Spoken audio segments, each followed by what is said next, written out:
happiness. That is the one thing we should all be striving towards. Happiness. Because it doesn't matter how much money you've got. Yeah, when you understand what true happiness is, it's not money, it's not riches. Yeah, we all die. Yeah. When you can truly say you're happy and content in where you are, you could have a tenner in the bank, or you could have 10 million in the bank.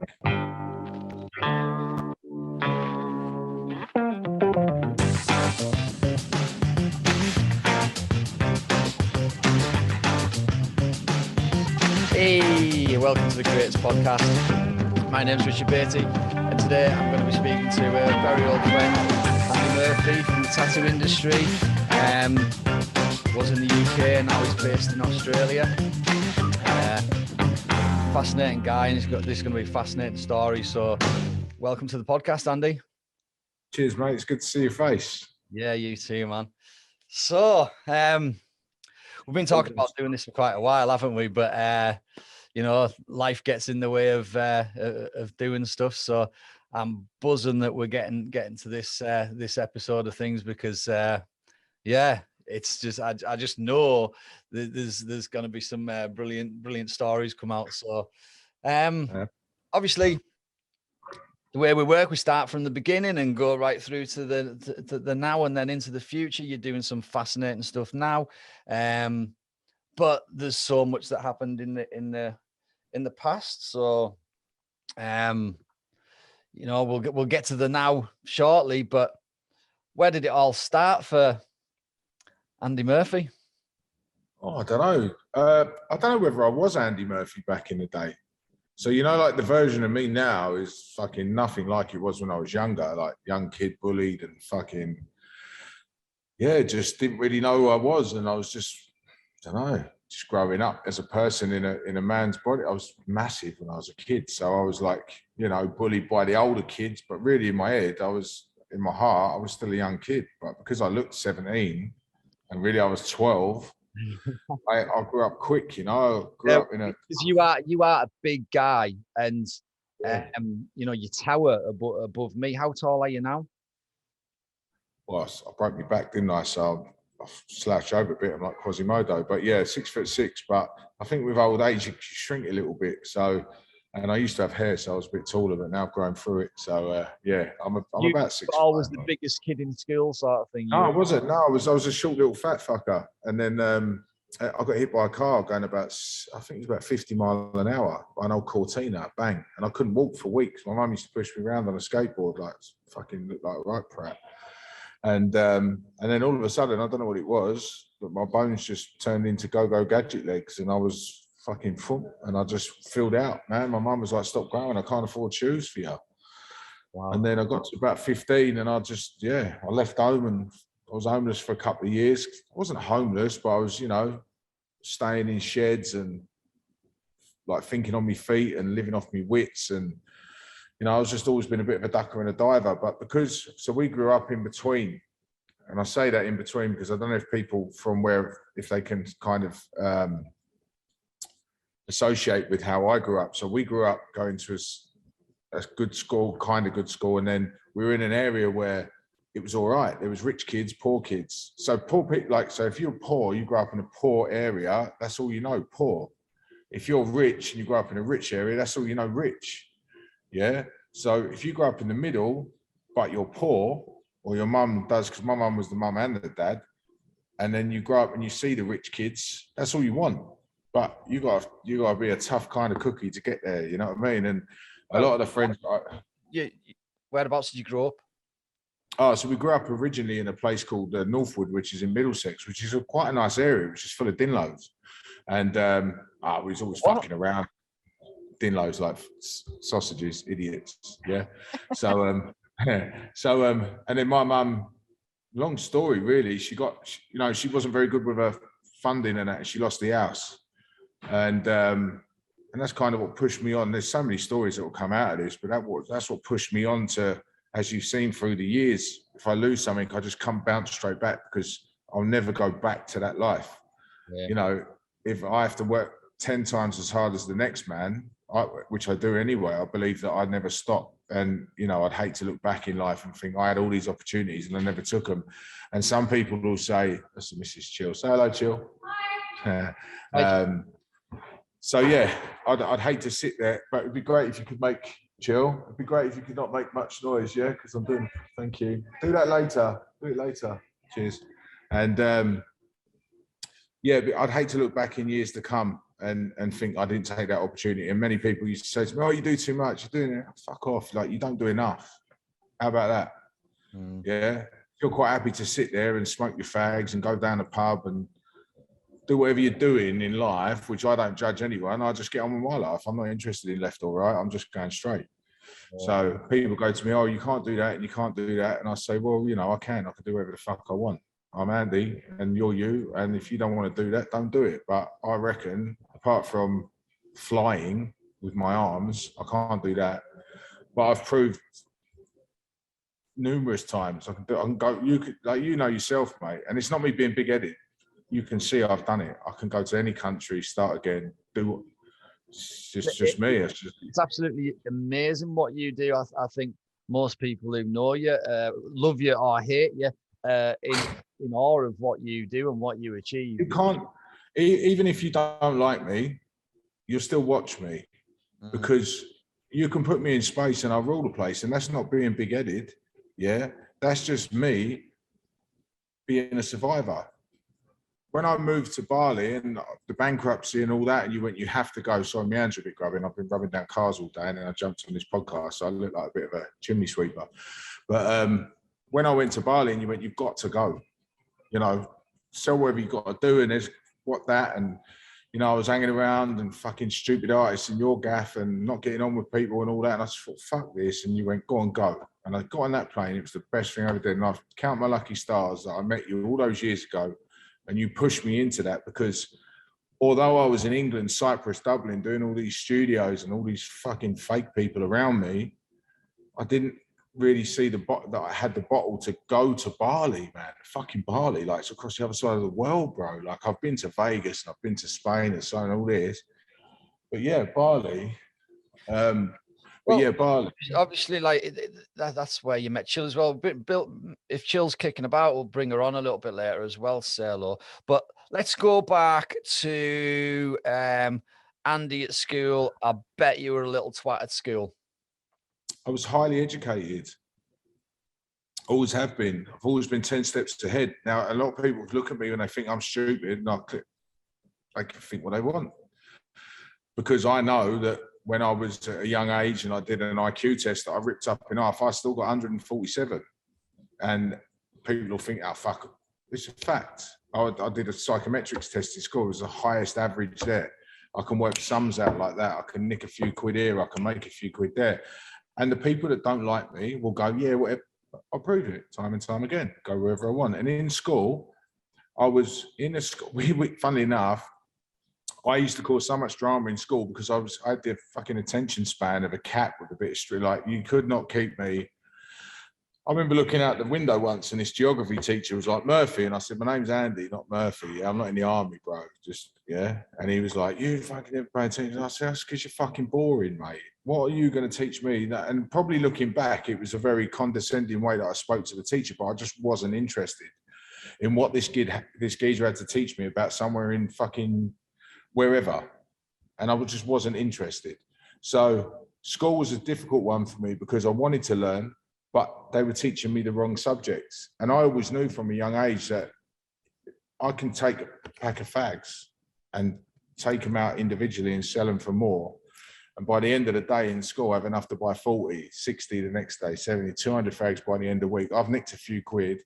I'm doing a milk round in the morning, yeah, and I'm earning good dough at 13 years old. 12 years old. When you say I nicked a few quid, that means you made a few quid. It doesn't mean that you stole a few quid, does it? It means that I mean, we was all little bastards when we were younger. Who didn't nick a skateboard and who didn't nick? Do you know what I mean? Like, who didn't? Yeah, and if you didn't, it was your mates. And if you mate, you know, we grew up in a place where, and this is what I was going back to, growing up in the middle. So we grew up watching all the kids have nothing, yeah, and then we watched the kids have everything. So I wanted that. So I would go out at 3 in the morning and do a milk round. And I would get up and I would sell sweets at school and do a tuck shop and sell cigarettes and, you know, whatever I had to do to nick a few quid, I'd make money. Yeah. And that's just how I was. My mum used to work for Tetley. I'll tell you a funny story. My mum used to work for Tetley, in Greenford, massive company. You know Tetley tea bags, remember? Yeah. And she used to get these big old like wind socks. They were the fucking things. There was so many tea bags in them, and she used to get 1,500 for about £4.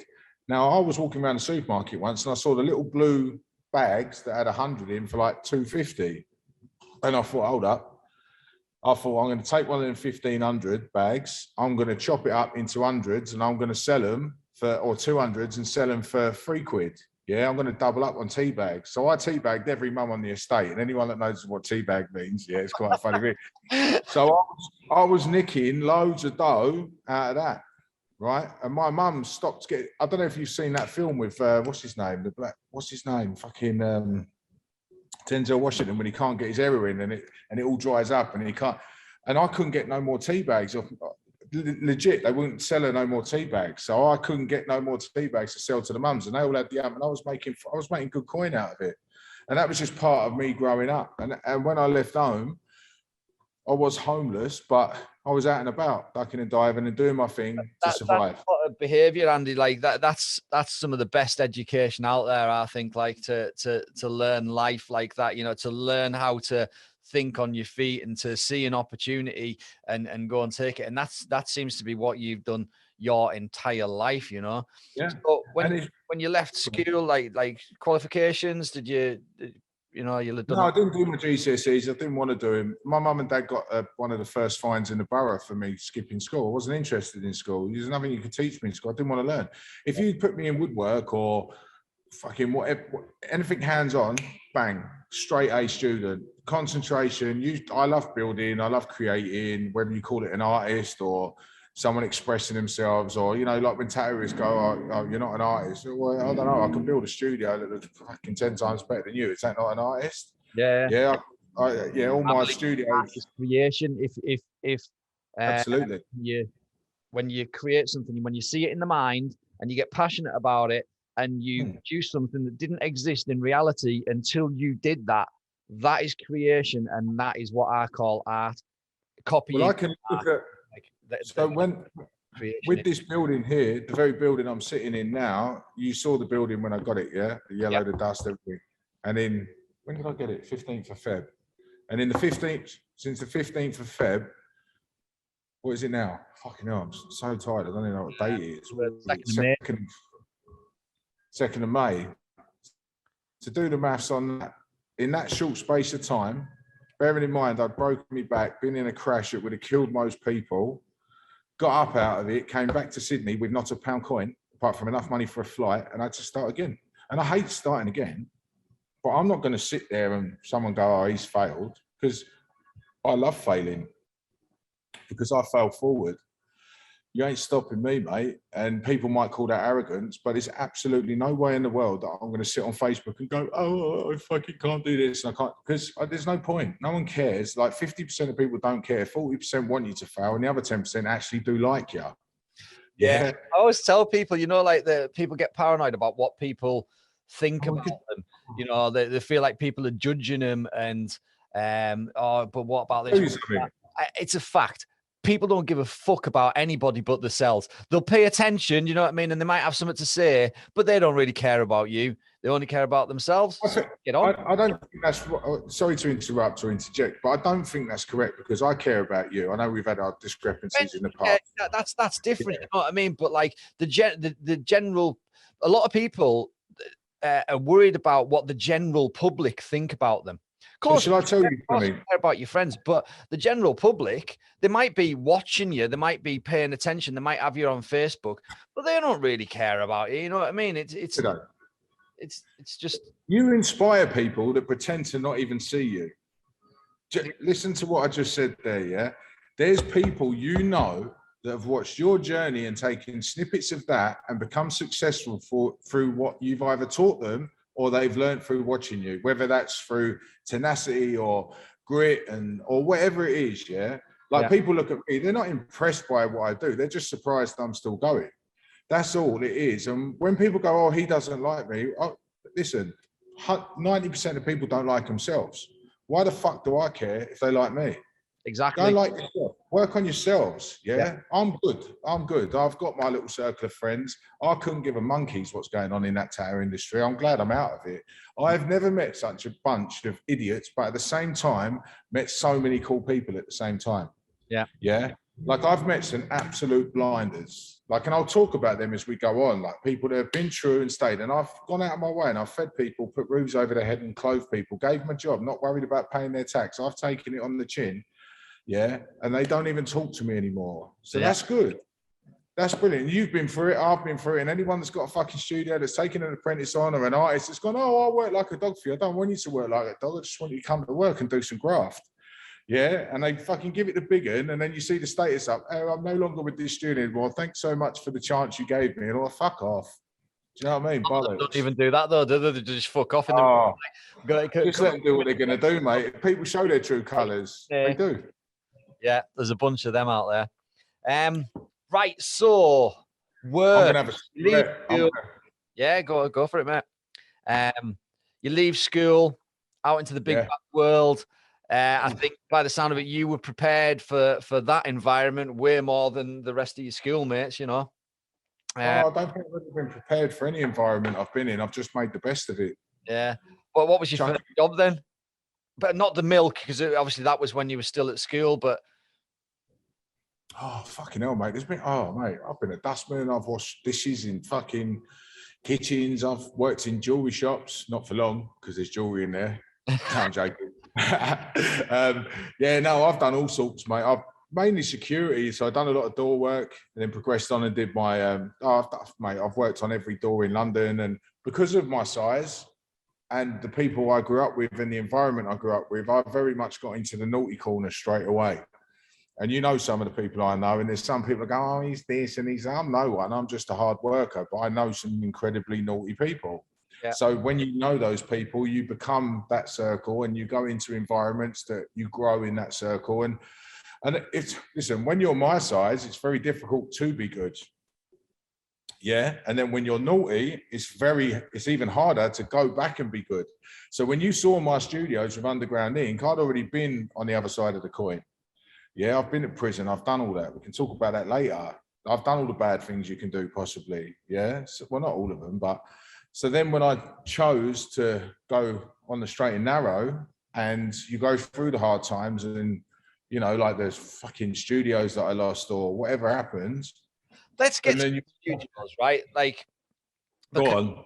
Obviously, this is how we met through the tattoo industry, and you know, it's clear that, like, obviously you've been through a bunch of jobs.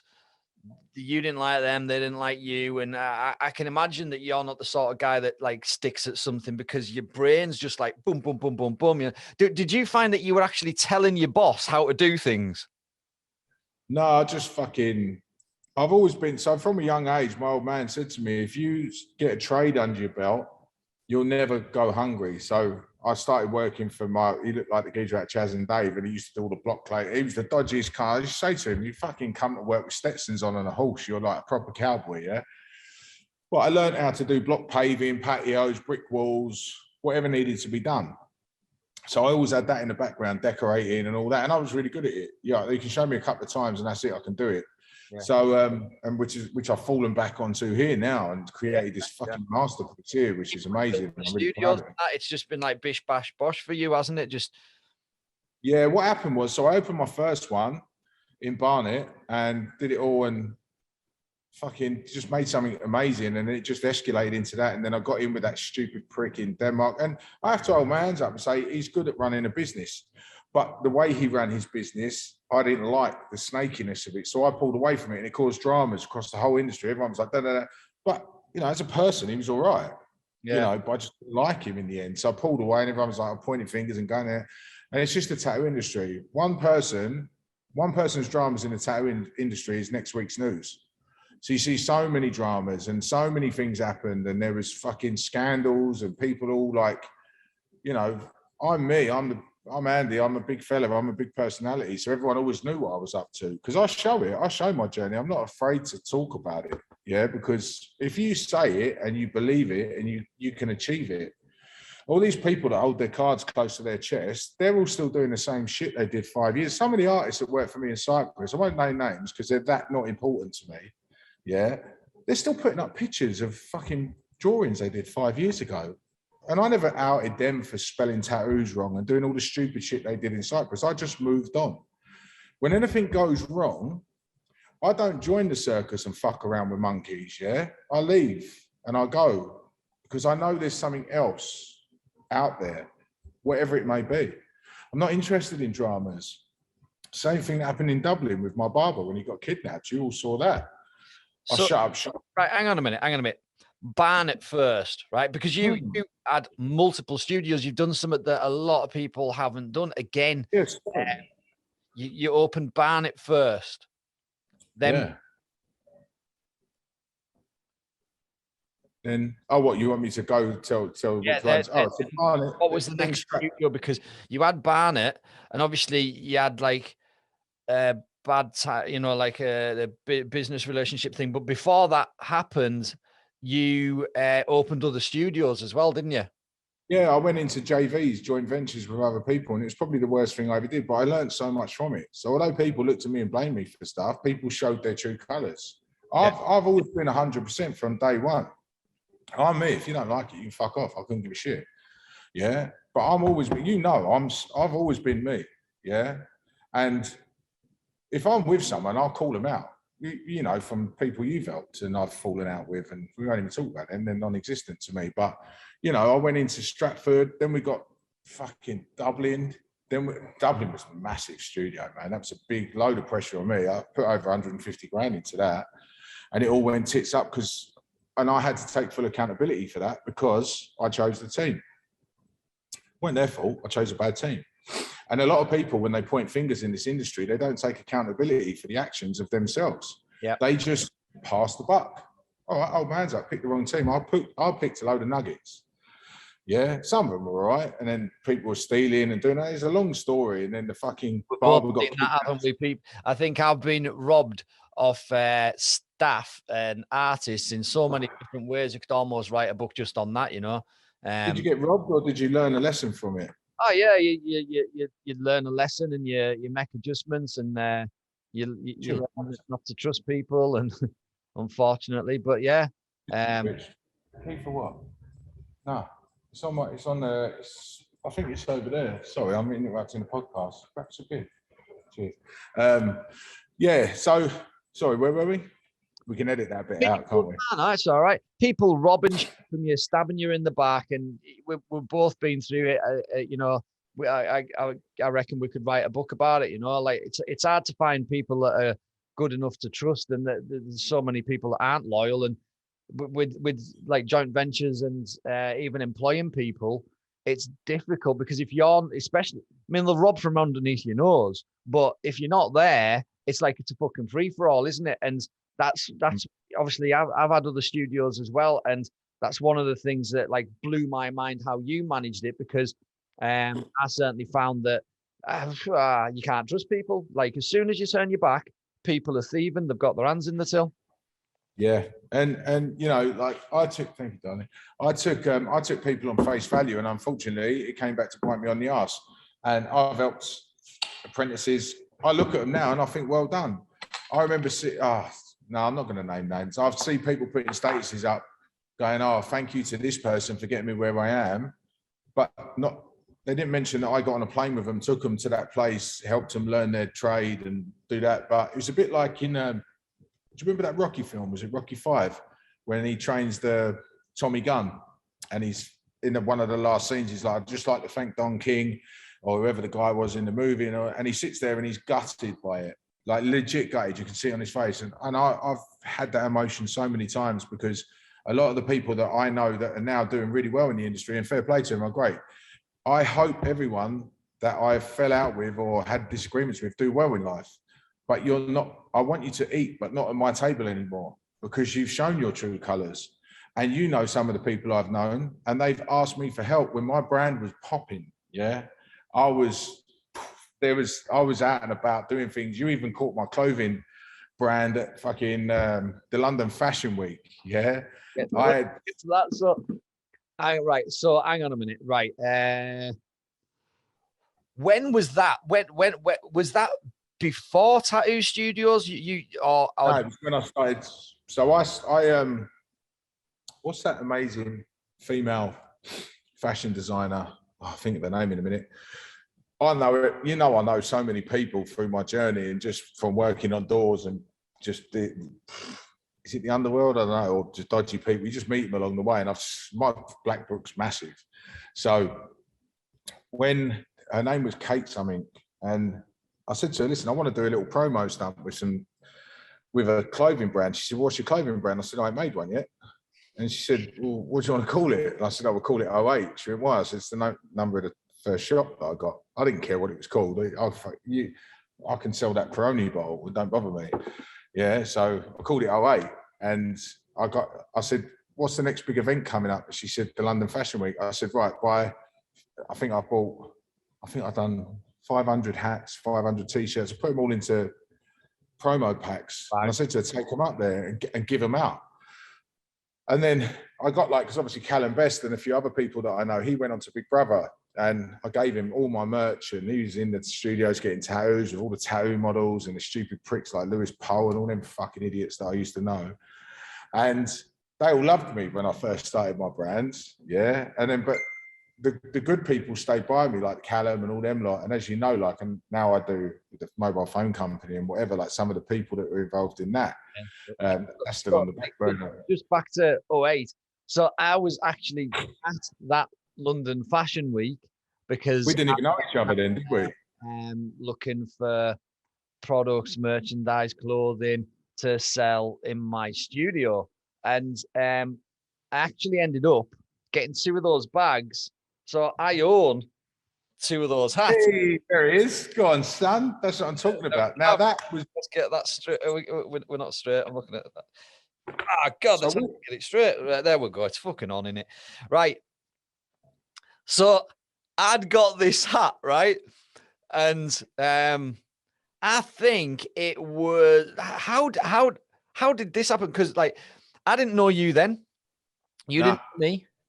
And I'm here walking about with your hat on, right? I've actually got 2 of these because I picked up 2 of them bags, right?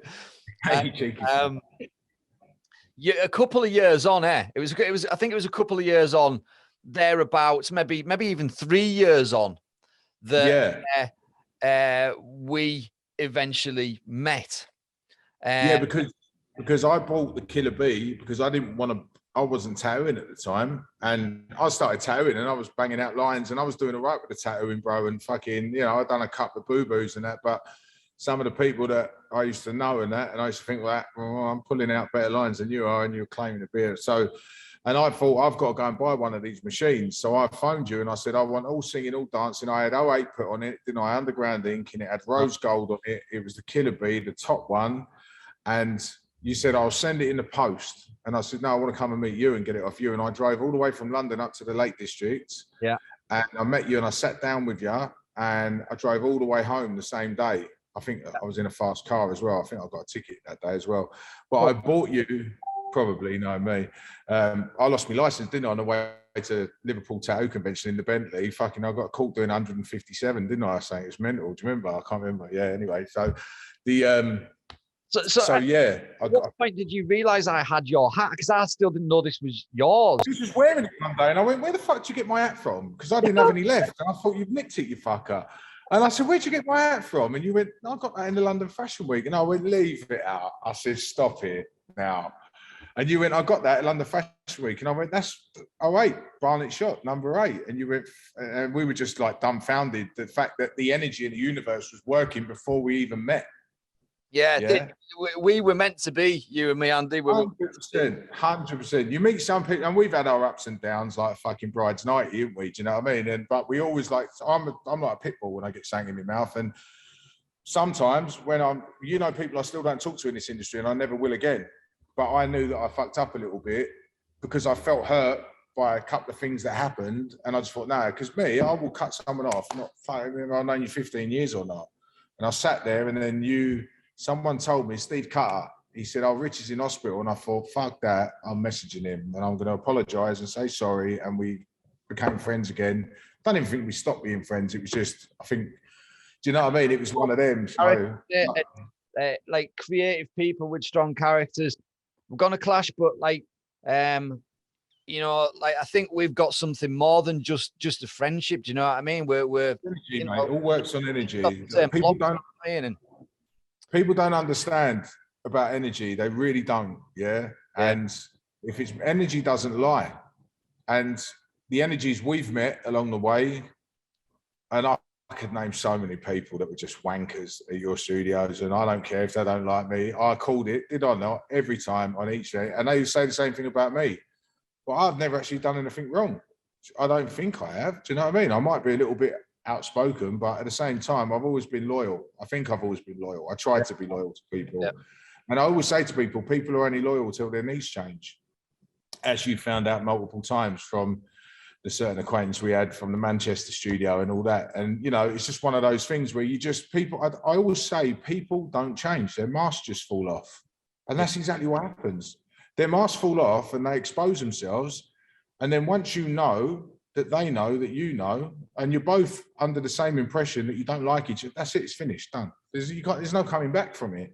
So what's the point in flogging a dead horse? See, I tell her, fuck off, you proved yourself on your way. Yeah. And that's why I just move on in life. Do you know what I mean? But there are certain people that, you know, sometimes I'm a little bit, you know, bashful and fucking, you know, I have to, you know, rein myself in and apologize sometimes, you know, but we're only human at the same time. You know, we all make mistakes, and there's all these people out there judging people, and we're all just running our own race. You know, that's all we're doing. And that's the thing in this industry as well. Many people point the finger, but fucking, I'll tell you what, let's have a look in your wardrobe and see if there's any skeletons, because I fucking bet there is. Yeah. Do you know what I mean? It's just because you're not on the front line. That's why a lot of famous people have such a hard time, you know, because they're in the spotlight, the paparazzi, everyone knows their business, and they're all like, oh my God. And that's the thing that pisses me off in this industry is everyone goes, oh, mental health week, let's all fuck, yeah, but you're the first person to fucking slag someone off on your status or join in. And it's like, they call it a community. It's not, it's an industry, because communities stick together. They really do. And the first time I ever witnessed the industry sticking together was the Bumblebee thing in Manchester. And that was the biggest thing when they raised all that money, and it was Sam Barber and a few others. And you got to take your hats off to them lot, because they raised absolutely hundreds. I think, did it even get to 1 million? I don't know. You know, but who knows? Yeah. So we eventually met through you buying a Killer Bee, and obviously we'd known each other for a little while. We'd been speaking and stuff, and I'd been seeing what you were doing with Underground Inc. and multiple studios and that. So, you know, I wanted to meet you as well. It was amazing what you were doing. I had a lot of respect for what you were doing in the industry. And He killed me by that, you know. I remember going over to your studio in Dublin. Now, oh yeah, you came for the opening, didn't you? I forgot about that. Yeah, I came for something. I can't remember what it was for. I don't know whether it was the opening. Remember, you was with Stephen Getty. Stephen Getty. Yeah, he's a nice fella. Good artist as well. Fucking great artist. We don't speak Stephen anymore. Getty, I think it's Stephen Getty. Yeah, that doesn't sound right. It's Stephen Getty. Yeah. Stephen Getty. That was it. I was going to. You were doing your little tour. You were doing your little tour thing with your drones and your. I think you went to Willie G's. That's right. Fucking hell, it's mad how you remember that. You went to Willie G's. You went to Stefan's, and then didn't we go and do a convention together after that? Was that another time? Didn't we go and do the limerick? Sure, we all drove. We drove down. Did I not pick you up in Dublin and we drove down Cork? That's right. Tattoo convention at Cork.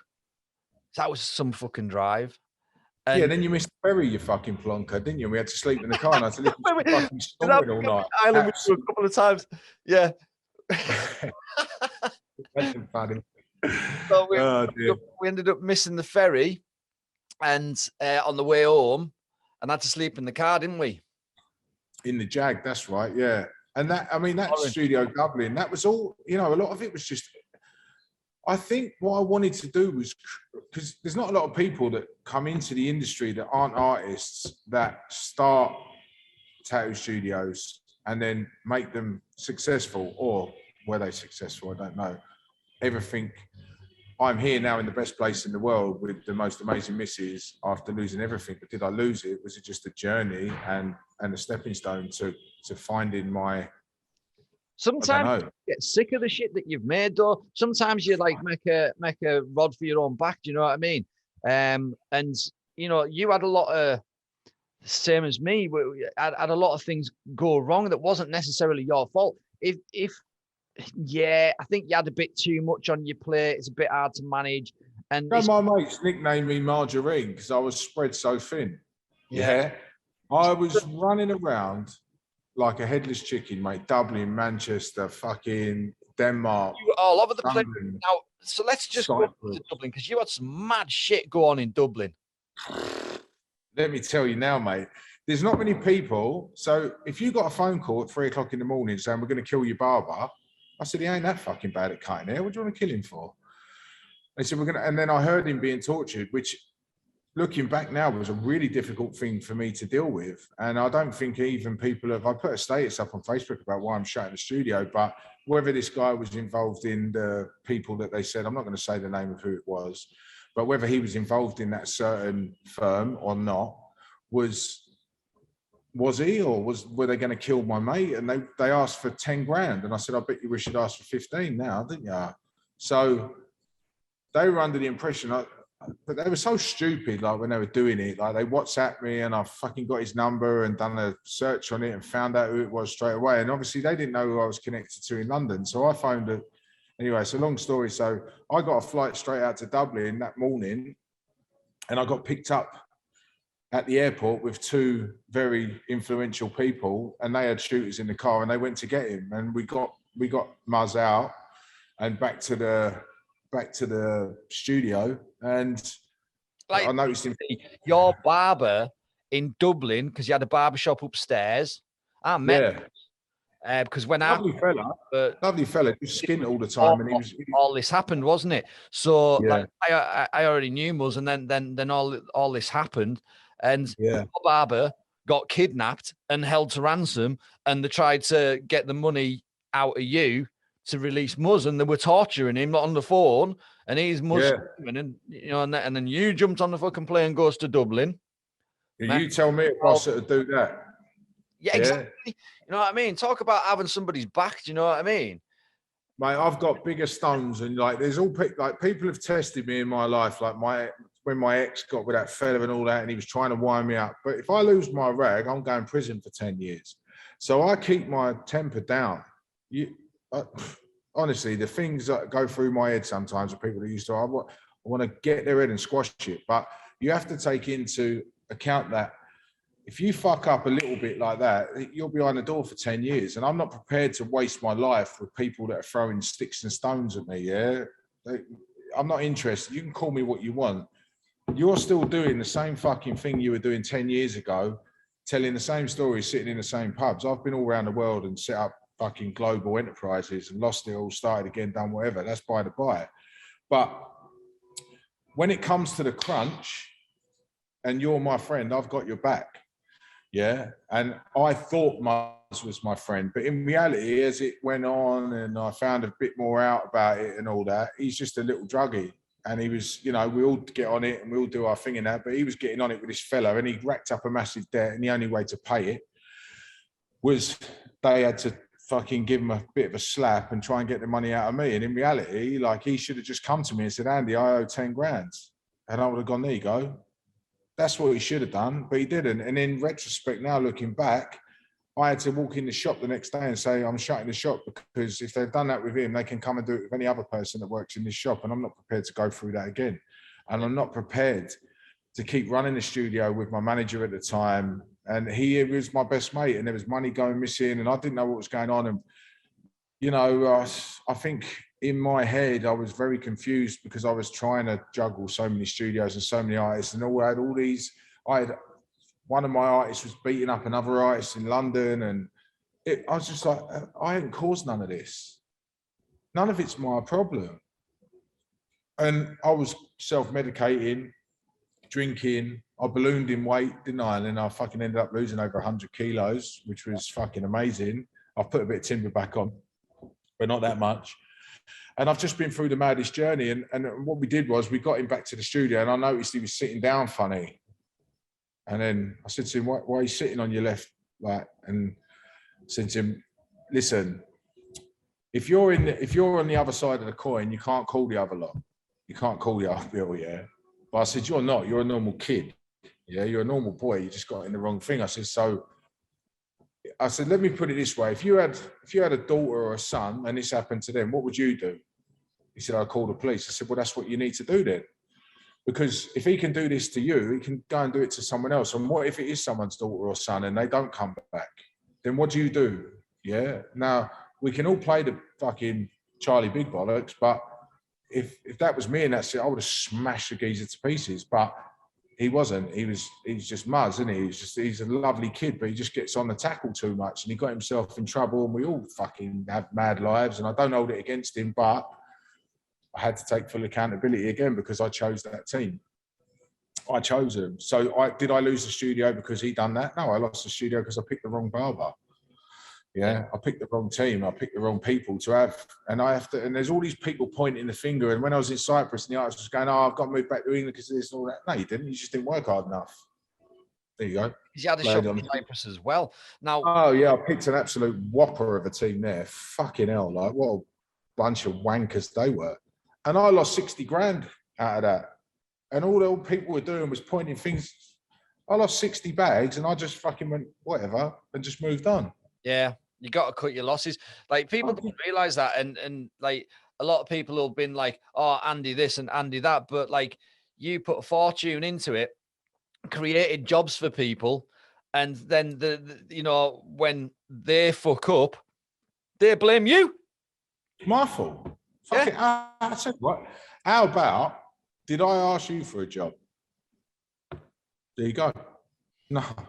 You asked me to come and work with me, and I said to you, all you got to do is get yourself busy. There's a table, there's everything. And my studios were the bollocks. It weren't like you were sitting on fucking wooden tables and stuff. There was tats old chairs and this and that. And I used to get all the chairs delivered from Barber DTS and all them lot, and fucking your best mate 1 minute and talking about you the next one. Fucking hell, man. What a bunch of... Back in the day, the tattoo industry was full of bikies who'd fucking throw down, have a scrap if there was a problem. They're all drug dealers. They're all doing this, fighting, guns, arms, this. Now, it turns into a Facebook war and a status. And you see them at a tattoo convention, and I've done this a couple of times, and I've walked, so you ask Emilio Winter, I walked straight into a convention, and there's fucking... there's two people here that I won't name their names. I walked into a convention, I said, you, outside now, me and you are going to have a chat, and they've gone white. Yeah? You can be the fucking hardest cunt in the world behind a computer, but if you're talking shit about me and I see you, that's it, it's on. And I said to him, if I smash you up now, I'm the bully, I'm the bad guy, but what, do I just forget about the shit you said about me, yeah? Fair enough. Just apologise. Just say sorry. And we was at Halloween tattoo back. It was a Halloween, that fucking, what's his name? The geezer that went to prison. What's his name? Mac McCarthy. Oh, yeah. But the thing is I have to say, so when I first started Underground Inc., you try getting a good artist when you're not known, right? You know how hard it is to get a good artist. 5 years later, I had the best. Yeah, I had some cool cats in my studios. But I didn't know how to get these artists. So I messaged, and he's still one of my best pals to this day, Emilio Winter. I messaged him and I said, do you fancy coming to the studio? And he went, I don't even know who you are. And I said, we'll come down and find out then. I said, we'll go over a curry, we'll get on it, we'll have a few beers, we'll have a laugh, and you come down. And fucking, I'll tell you, he come to my gaff, right? We had the best time. I won't say what happened. He knows, he'll be smiling now. And he left that day best mates. We were best mates, yeah? And I've been up and down, and whenever people have needed people in studios, I've always recommended, yourself, send this person up and that. And I've just got to make a phone call and they go up there.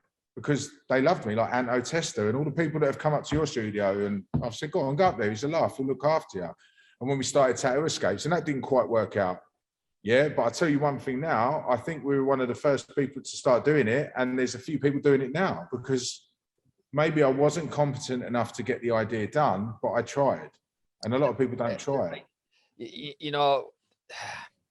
better to try something and fail than to not try at all, isn't it? You know what I mean? If you got this more, and the only way that you know whether you can do it or not is to give it a go. And I think that you learn so much even from failing. You know what I mean? It just like stands you in good stead for the next project. Absolutely. So fuck all the tattoo industry anyway, because it's boring talking about these lot. Yeah. Let's talk about something energizing, like fucking coming to Australia. So, like, we had a bit of a mad situation where, right, everything had went foot tits up with your studios, and one day I've got a guy coming for a meeting from up in Scotland. He's meeting us at the studio. He's an engineer, and I comes in that morning, and you are in my reception, right? I didn't know where else to go. Yeah. So like I was you know like, what it was? I'll tell you a quick story. So I went to Emilio's. I didn't know why. I just went on a mad one. I just went for a drive. And he had some little prick working for him, Ivano, yeah? And he was a bit, because I said something online and he was a bit rude to me in front of people. And I thought, out of respect for Emilio, I just fucked off, yeah? But in reality, if he'd said that to me anywhere else, then I don't think he'd be a tattoo artist anymore. So I left and I drove up to yours because the period from his studio to yours is only about 3.5 hours. Yeah. I think I was driving that VRS at the time, so it went a bit quicker than that. VRS. And because this is where things changed. This was kind of like the pivot. Had a breakdown, wasn't it? And let me just get a beer. I always remember it. I told the story like so many times because it was. I'm just going to get a beer. 2 seconds, yeah. Yeah. Well, I'm going to tell this story while you're getting a beer. So you were in the studio in the reception, and I was like, "What are you doing here, Andy?" I said, because I didn't know you were coming or anything. And you said, "Look, everything's went tits up. I'm not very well. I've been in hospital. They're saying that I've got a problem with my heart. Need to stop doing whatever it was that I was doing." And I says, "Look, mate," I says, "just stop here. You can stop at mine. I've got this meeting today, and then you've got us for after." So Liam, the guy that I had the meeting with, turned up. His name, yeah. I introduced yous. You shook hands, and I says, "Right, we've got to go." We gets out of the door, right? Yeah. It's out the back door, and as soon as we got out the back door, he says, "I need to go back and help that guy." Now, Liam is an energy healer, amongst other things. He owns an engineering company, but he's an energy healer. He does it for free because he's loaded and he just wants to give him back. Yeah. And he says, "I need to go back and help that guy." And I says, "Why? What do you mean?" And he says, "He's got a problem with his heart." And I was like, "How the fucking hell did you know that?" Because he's only just told me, you know what I mean? But then he says, "He's an energy healer, aren't he?" That's what, So like, I was like, wow, right. Okay. So we went off, done our meeting, came back, and then we had dinner at mine, and and he sat downstairs with you, and me and Megan went and sat upstairs in the office, and then about an hour later, Liam comes upstairs. You were still downstairs, and he says to me, Liam was shook up like, and I says, "You all right?" And he says, "Yeah." He says, "That was the most powerful experience that I've ever had in years of doing what I do." And I said, "What happened?" Like, and he says, "Well, and Andy's dad came through, and he's obviously your dad's passed, and he says his dad came through, and there was so much stuff, and he says it felt like he was there in the room." He says it was so powerful, so overwhelming, such a strong. All the hairs on my arm standing up now. I don't know if you can see it. I've got all the chicken skin. I forgot about all this. And then he says it was such a powerful experience, and he says it felt like he was there. And he said that you turned around and says, "Well, he kind of is. He's still in the boot of my car because you'd been carrying." Oh yeah, I had his ashes in the fucking car.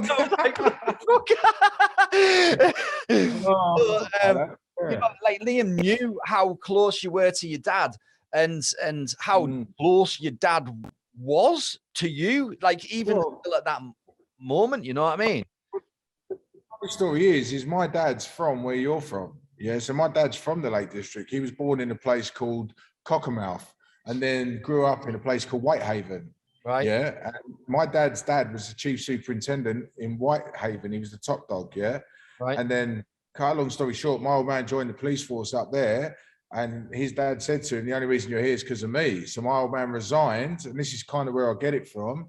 He resigned and moved down to London, joined the Met, went through the Met to the SEG and into the Royal Protection Group and worked his way up, and then was the Queen's bodyguard, yeah, and Princess Di's bodyguard. So that's where that little story come from. But that's what it was as well. I forgot about that. I took his ashes up there to spread his ashes up there, but I decided not to because I had them in the car and I was like, well, thinking about it, he fucking couldn't wait to get away from the gaff. Why the fuck would I want to put his ashes up where he come from? Yeah. And I left him with my cousin and asked him just to look after him, but none of us talk anymore. So, you know, unfortunately, he's still sitting there. But I did take half his ashes to Silverstone and they wouldn't let me spread his ashes on the track. So I opened a water balloon up and I tipped the ashes into the water balloon, filled it with water, and I threw as Rossi went over the line, I threw the water balloon over onto the tarmac as he crossed and got thrown out of Silverstone. That's another story. But yeah, my old man went on to the... That one. Yeah, he would have loved that. But yeah, that's another story. But yeah, when that guy, I remember, he always puts a bit of music on when he does his readings and that. And he put this music on, and it was so weird because my dad's favourite instrument was the trumpet, yeah? And he put this music on and the trumpet was on there, and I thought, that's a bit weird. So, and I'm trying to remember a lot about it because I put things in a box and forget about trauma and that because I just move on. And that's probably a lot of why I get angry a lot because I have all this pent up, you know, like it all stems from childhood, doesn't it really? Like fucking we're all fucked. And he started talking and he said, I'm going to say a few things, and started talking about a pocket watch, and it was in a right drawer and the second drawer down, and that was the pocket watch that was in my dad's right hand bedside table. And he's talking about all this, and he started saying, you know, I'm getting this name coming through. Never met this guy before, have I? Did I ever meet him? I've never met him at all. No way in the world he knew. He did not know fuck all about me. It was freaky for me, mate. Do you know what I mean? Like what I seen going on. And you know, like it blew his mind, it blew your mind, you know, like fucking. He said to me afterwards, he said, I've healed over 200-300 people or more, I think. And he said, and that was the most, to this day, he said, and I probably should phone him and say hello and see how he's doing. And he said it was the most powerful reading he's ever had. He said, the energy surrounding you is just unfucking believable. He went, there's something not right about you. So he started talking about the bad heart, because I was on the roids at the time. I was massive. Remember, I was fucking massive when I was training all the time. And I nearly killed myself. I was getting on it. I was self-medicating with the gear, with the coke, with steroids. Cocaine, wasn't it? That was your tipple at the time.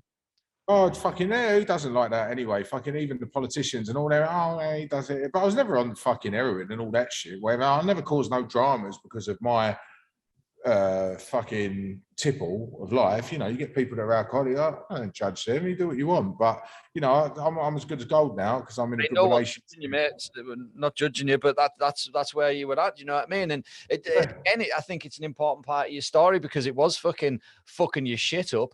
And so at that point, yeah, we had that thing with Liam, and then after that, me and you decided to. Well, listen, let me just tell you quickly now. He said to me, when I bring you out of this, I'm going to click my fingers and you're going to come round, yeah? And I said, all right, sweet. And he said, I'm going to click my fingers and tap you on the shoulder. This is where it got weird. He was on the other side of the room. He clicked his fingers and I felt on my shoulders, and he was on the other side of the room, bro. And he said, there's something in the room. All the hairs just stood up there. And he said, I just want to tell you that your dad said he's sorry. And he never meant to do anything wrong. He was just, you know, going through life and doing what he thought was best. And that's when, do you remember when I was streaming, there was fucking snot coming out of me. It was just such a moment for me. And it released so much, whatever was in there. And I knew that if I stayed where I was never going to get out of there. You know, I'd already tried to fucking top myself because I didn't know where else to go. You know what I mean? I tried to blow. Yeah. Anyway, so that's go back to London after that, did you? You stayed up with me, and then stayed with you. you worked in the studio for a while, and then we set up the Tattoo Escapes, that big fucking mansion, and and then just. So Tattoo Escapes was basically, we were going to bring in artists into the UK. They were going to come and work at the studio. We had this big house, six bedroom on it, and you would look after them, ship them backwards and forwards to the studio, feed them because you're a brilliant cook, and everything would be like a busman's holiday sort of thing. They come over for 3 months and you look after them. But 8 weeks before the first artist was coming to the house, you got an offer to go to Bali. No. What happened was we set up Tattoo Escapes, and I think we'd done a few things. We had Anto Testa, Emilio came up. I think Shaman came over. A few people turned up, and then we were making the house look nice. And Megan was like, "I want to move into the house." So you guys moved into the house because you wanted to move from the place you were in. So we were all living there together, and I think it became we were stepping on each other's toes. And it was, when you feel like, oh, it's actually time to go. And I said, look, this is everything we've done. Just follow the fucking script. And you had a few artists come to you after that and stay with you. And then I think you realised that I'd gone by then, because bearing in mind, I'd just gone through a bankruptcy as well. Do you remember? Yeah. I had to go bankrupt, and it was the most relieving thing I've ever done. Fuck me, it was like, you remember the Davidoff advert, that geezer that comes out of the water and he goes, yeah, and it was a big, and I always compare it to that because it was like I could breathe again. And I used to say to you, oh, what about this? And you said, just do it, just get it out of the way, man. You'll learn so much from it because you've gone through that, and it doesn't make you a bad person. It just, like, the tools that you had at the time weren't correct for what you were in that situation. So if you fail forward. So I had a friend in New Zealand, Thailand, Bali, and you went, and I thought, right, I'm going to send them a message each, and whoever gets back to me first, I'm going to go there. And I had the convertible BM at the time, and the X5, and a few the tattoo machines, and a couple of watches, and I sold them all. And I think I left with about $7,000, $8,000, whatever. And I had a bit of dough, and you said, if you need any help. And I went to Bali, and mate, it was the best thing I ever did, because 3 weeks into it, I met Chill. And the mad thing is when I met Chill, I'd seen Chill on my mate's Facebook about 6 months before, and I thought, fucking hell, she's a nice bit of fluff there. I thought, she's all right. I thought, wow, I wonder if I'll ever meet her. And I got to Bali, and she just split up with her fella and went on this mad kind of healing process, which everyone does in Bali. And so I went to Bali, and I was having colonic irrigations. They were sticking things up me dot and cleaning me out. And I was having counseling, and I was really working on myself. And that's the hardest thing in the world to do. Yeah, you can go to work every day, and you can do your thing, and you can pretend to be who you're not and whatever, and your ego and shit. But when you start opening what's in the basement up, that's a fucking hard thing to do. And I was going through Nigel, can't remember, Irish fella, top counsellor. Met him in the gym actually over there, and I started doing counselling, real deep stuff, and doing the colonics and the juicing, and I lost all that weight, and I was training, and I was just I felt like I'd been given a new lease of life, because bearing in mind I'd had all that pressure from the studios, different. So it's fine having a studio, but when you've got 10 people in one studio, 5 in another, 7 in another, 6 in it, whatever it was, all these guest artists, just say for instance you've got 30 artists. You just haven't got 30 artists. You've got 30 personalities. You've got 30 different problems every day. You've got 30 things that you don't really or shouldn't have to deal with because they're not capable of dealing with their problems. But because you've employed them and they come and work with you, and I'm running around trying to find houses for people, and I did the best I could with what I had. And if people don't like that, then fuck off. Yeah. And then I got to Bali, and I had no dramas. I had to get up in the morning and walk down the beach, and it was the most beautiful thing. And in opening up myself, I released all that bad energy, and I had all this room for this new stuff that was happening. It was magical. Remember when you first came up and that, and you were like,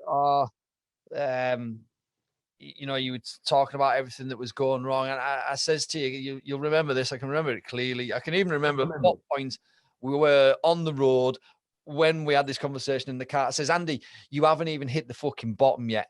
I said, I remember you said, I'm not helping you. You've not hit the bottom yet. Yeah, I remember it clear as day.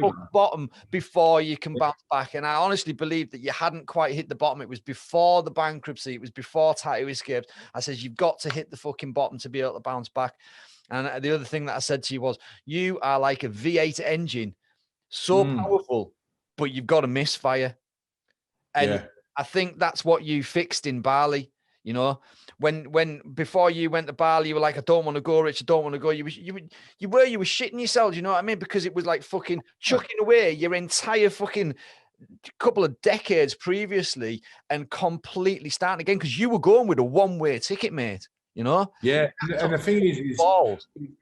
When you grow up in an area and you're known and you're walking down the street, hello mate, how you doing? And I used to call it the bread and milk walk. So yeah, get your paper in the morning and you say hello to everyone, and you've got your milk ready for your coffee, and you just know everyone. I could go on my phone, you know, someone would phone me up and say, oh, fucking, I don't know, there's a load of whatever's just come in, and I'll say, yeah, sweet, I'll sell it. And it could be fucking 100 VC of DVD play, whatever. And I'd sell it, and I could make money. My bed used to make itself in the morning, mate. That's how good it was. But really, was it? Because I was hanging around with a load of fucking idiots, and you know, they talk a good talk and all that. And then when I went to Bali, I didn't know anyone, and it was so beautiful because I didn't have to say hello to the same people that I knew were dickheads anyway. And I went there, and it was so difficult to the transition of, I don't know anyone, but did I ever? Yeah. So I'm meeting all these new people, and they're all working on themselves, and they're all trying to be a better person. I'm actually sitting there thinking, well, I'm around people that, like, I'll never take advice off of anyone I don't aspire to be like, but I'm around people that are architects and fucking this and that, whoever they are. And they're actually good people, and they're humbled, and they've got great energy. And I met a few plonkers out there as well. You do anywhere in life, and I stopped drinking for 6 months and fucking really, really worked on myself. And then met Chill, and she was like, come to Australia. And I did. And bearing in mind, I left England after a bankruptcy with a few quid in my back pocket, not knowing what was going to happen, where I was going to end up. And I've ended up in Australia with a beautiful girl. She's stunning, not just in looks. Is she about? Can she come and say Chill? Baba. No, she'll come out in a bit. We moved to Manly. No, sorry. She took me to Manly, and I fell asleep on the beach in her lap. She was stroking my head, and I fell asleep, and I woke up and I said, give me a year and we'll live here. And 2 days before the day of the year, we got a penthouse apartment in Manly above the surf club. And I was helping that plonker with his tattoo studio and went in with him. And that was just, I should have never have gone back into the industry. But he's doing really well now. And his studio looked like a fucking kebab shop when I got it. And I made it look the bollocks, yeah. And I left my mark on that, whatever happened, yeah. And he learned a lot from me. Whether he had no systems, he didn't even have a card machine. I got him set up systems, everything, and he automated, everything was the bollocks in there. And in doing that, he now has a pretty successful shop in Manly. And for me, that's good. Yeah, I don't begrudge him. I don't hate him. I've learned a lot to just relax. And that was my biggest problem, because I always struggled with not being in control. And that's why the studios failed, I think, because I didn't delegate. And I was always hands-on, and I had to do this and this was and that. So after the studio in Manly, then we opened the beauty salon and the piercing studio and had the man cave and all that. But in moving to Australia, that's when I started influencing, because I wasn't allowed to work in Australia. So I started the company in England with Jason. And I used all my contacts in the tattoo industry to do websites, branding, and all that. And that was a fucking journey as well, because working with tattoo artists is really hard. They earn a fortune, but they don't like releasing it. Yeah, it's one of the hardest things in the world to get money out of a tattoo artist or a studio. Yeah, it's all right when they're not paying taxes and earning 500 quid a day, but you try and get 500 quid a month off of them just to do branding, it's impossible. You know, and there's a few companies out there, but we were one of the first companies, I think the first company, Influencing, was the first company to have multiple people helping them on social media. And, you know, it's amazing how many people wanted my services and help until you said, you know, if you pay attention, and no one was paying. So I seen some epic amount of ass kissing at that point. Like, wow, you are fucking licking your ass, you know. There you go, bruv. Because I'm good at what I do. Yeah, I'm good at what I do, but it's the way you did. You fucking you did it. And I've also watched some people from that have done really well. Like, they were not doing so well, and now they're doing fantastically. And Brilliant. I fucking swear it was because of your influence on their business, you know? Yeah, I mean, someone said to me, I won't mention his name, but you probably know what I mean, but he said to me, oh, I think you, me, and someone else are the biggest influences in the tower industry. And I said, oh, shut up, you Wally. I said, what are you talking about? I said, you got your company that you fucking copied someone else's thing and you made it and you're a snake, yeah? I said, and the other fellow's actually a really nice fellow, I won't say his name. And I only stopped talking to him because of that fella, yeah? And I just thought, I don't need these people in my life anymore. And I never wanted to be an influencer in life, but I know how hard it is to have nothing and work your way up.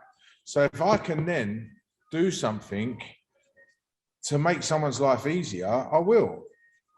Sometimes it's proved wrong, or sometimes it's kicked me in the arse and, you know, bit me in the arse. But I originally started Influence Inc. to help people. I just wanted to pay it forward. And that's all I did. And then I ended up having 20, 30 clients. And it was like, fucking hell, man, I'd rather have 7 studios again. It was too difficult. Too big. You didn't want to get back into the tattoo industry, and you got right back into the tattoo industry. It's kind of such a familiar thing for you to do. But then, because that was clearly stressing you out a lot, you know, and you sort of wrapped that up. Shout out to Jason, by the way. He's a good lad. We still do. We still have. What we did was we changed it from Influence Inc. K at the end to inc.media because we wanted to make it more into a media company. And it was funny watching people. You've seen the videos we've done, and then instead of doing tattoo industry, I thought, fuck this, I'm going to go for the people like, you know, Sonic, BAFTA award-winning Sonic, and what's the fashion designer? Yeah, Boy George. We had fucking Gok Wan. We had what's the fashion designer that I did? It's bad. I've forgotten his name actually. And we started taking real high-end clients, and I was doing all their videography, but I wasn't. My team in London were. I'm in Australia, and I'm still setting shit up in London. Yeah. And you look and you say, and so many people, like all the garage scene and all the music world that I was in, I just started going for a different avenue with people that actually had money and actually wanted to grow, instead of a tattoo artist going, well, I've given you 500 quid a month and I'm not growing for what reason? Because you expect me to do it all. I'm just showing you what to do. Yeah, if you're not putting the work in and doing it, it's never going to work. So that's by the by. But we've still got 7 or 8 accounts that I've got residual incomes. So we're starting to get there now, but there's in between like where we're up to at the minute and now there is an entire trip right the way around Australia, or almost right the way around Australia. Well, this is the other thing. So this is the other thing. Oh, hang on, we got a bit of feedback. No, it's all right now. Hang on, we have. Wait there. There's mine. No, it's all right. So when we had the studio in DY, bearing in mind in Australia, when I first got here, we got droughts, fires, and COVID. Yeah. It was bad. We've been through it here. Yeah, we opened this studio, so we've been all through that, and they had a cricket match with 30,000 people, but they shut us 7 times for piercing with COVID. And I thought, fuck this, I'm not sitting here letting this government fuck me again. I'm not doing it. They've done it in England. I just bankrupt. I said to her, we're selling up and we're fucking off. And she went, what do you mean? I said, I'm going to build a car that looks like something out of the A-Team, and we're driving around Australia. She went, you can't, we're in COVID. And I went, yeah. I said, you can travel through COVID for relocation or work. So in all the time that I was in the tattoo industry, I met all these people in Australia around. So I messaged every single one that I knew. And I said, can you write me an email or send me a message saying I'm coming to work in your studio? And they did. So every point, if we got called by the police, I had a backup plan. Emails, bruv, I'm 10 steps ahead all the time. And that's why people don't like me sometimes, because I might look green, but I'm fucking nowhere near a cabbage, yeah?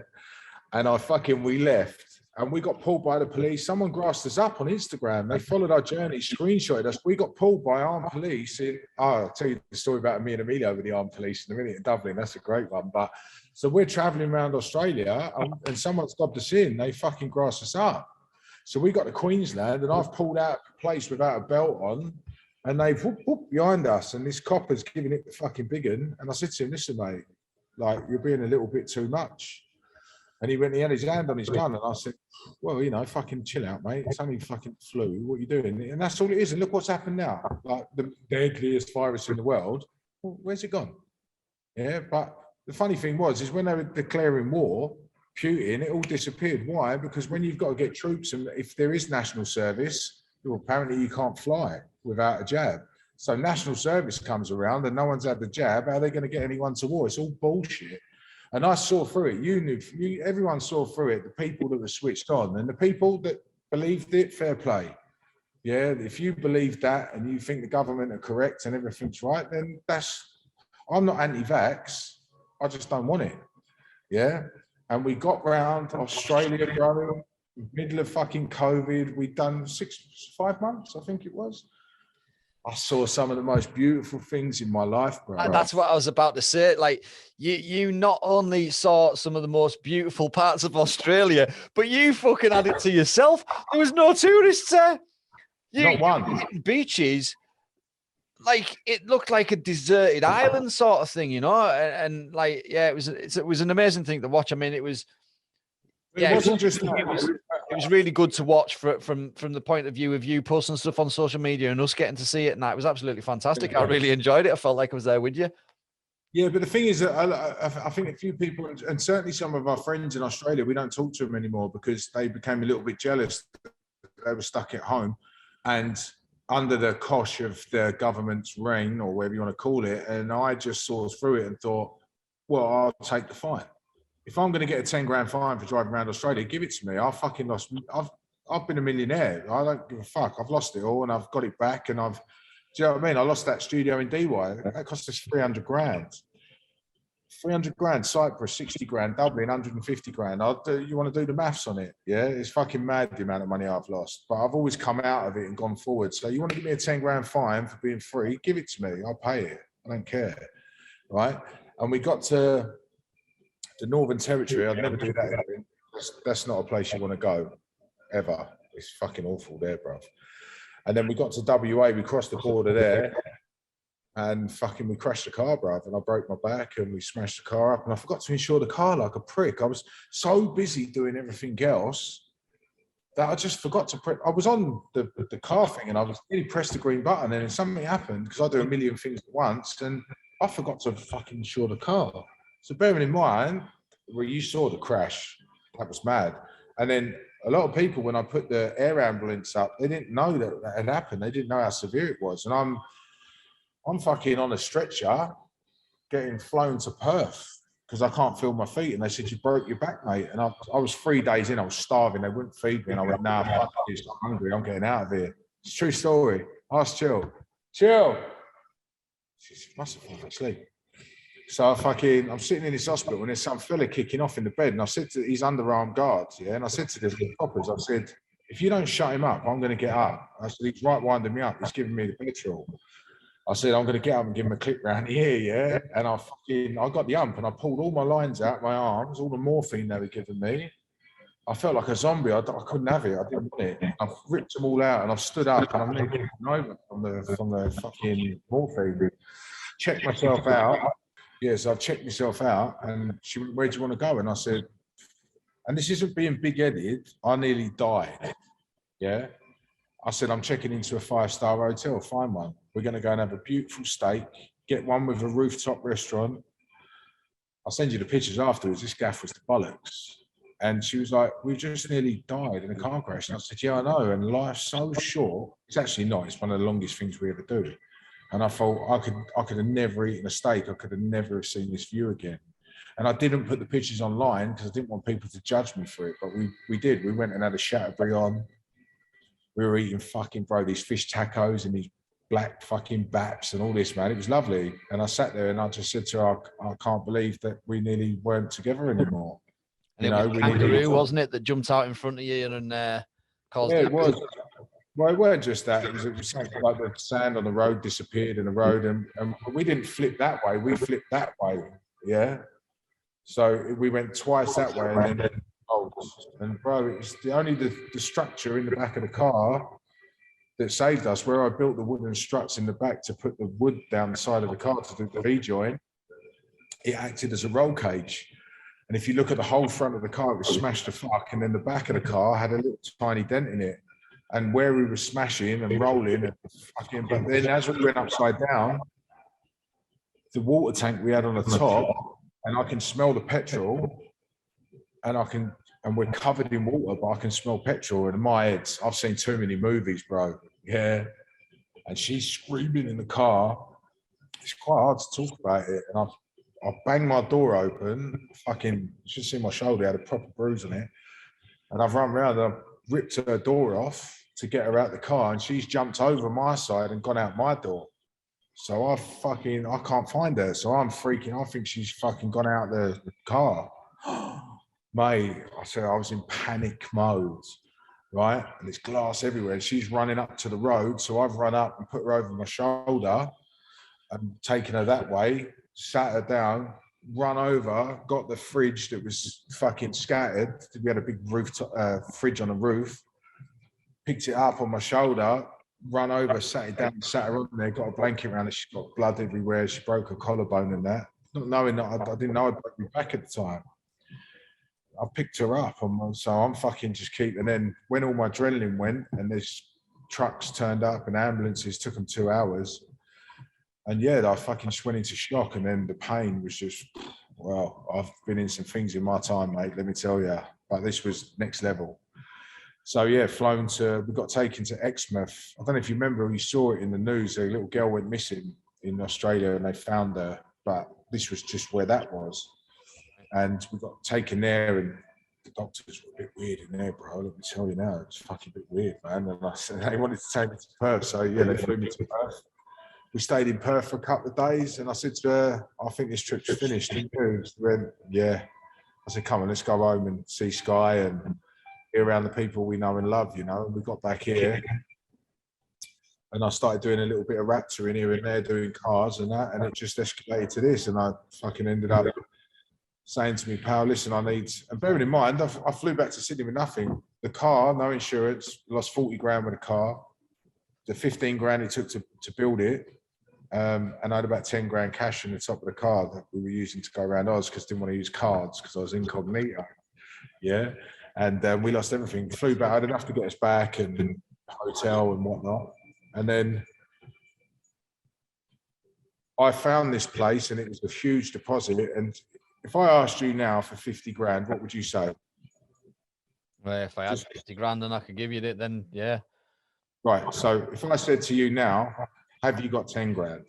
It's more doable. If you've got it, you'd be more likely. So Jason told me this once. He said, if you ever need a large sum of money, don't borrow 100 grand or something, buy 10 grand off 10 people. Yeah. He said, and it's more doable. But this place was near on 80 grand. So one of my pals lent me 30. I flipped a couple of things and made a few quid, and I ended up getting all the money together, and I got this place, not knowing how much more expensive it would be, because I'm just like a bull in the china shop. And yeah, this place has cost me fucking more than 2 of my studios put together.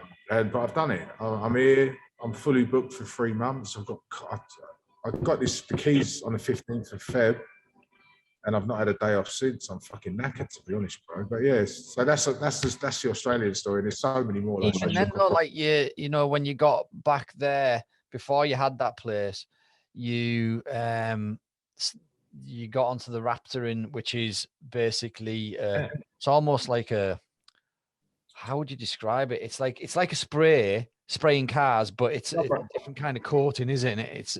It's like a rubberized, really hard. Yeah. Chip resistant coating, and you were doing it on people's drives and everything, weren't you?